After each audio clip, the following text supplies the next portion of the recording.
Bonjour et bienvenue à ma capsule numéro 4 sur les plantes sauvages comestibles.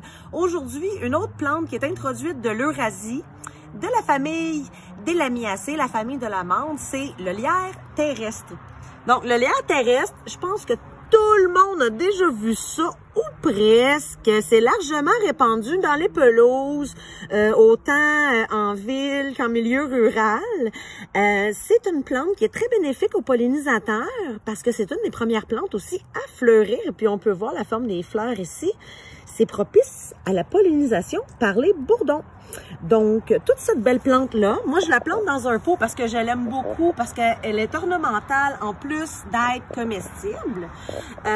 Donc, qu'est-ce qu'on fait avec cette plante-là? On peut l'accueillir, on peut prendre ses feuilles et faire une salade avec. On peut aussi la mettre dans les soupes. On peut aussi substituer le lierre terrestre à la place de la menthe, si on a une recette qui demande de la menthe, parce que c'est une plante qui est très mentholée, quand même très fraîche. Fait que ça se porte bien aussi en utilisation en tisane, par exemple, ou dans des desserts.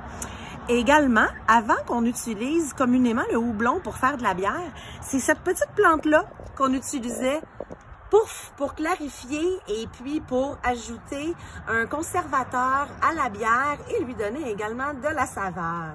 Depuis, on utilise plutôt le houblon, mais s'il y a quelqu'un ici qui a déjà essayé, je serais très intéressée de savoir quel résultat ça a donné. Donc, voilà pour le lierre terrestre. J'espère que vous allez vous réconcilier un peu avec lui parce que je sais que c'est une plante qui peut être assez envahissante puis assez désagréable parfois à désherber dans nos plates-bandes. Mais il faut toujours garder en tête qu'on peut faire toutes sortes de choses merveilleuses avec elle. Puis pensez aussi aux pollinisateurs, entre autres à nos abeilles sauvages, les bourdons, qui l'aiment vraiment beaucoup, surtout au début du printemps comme ça.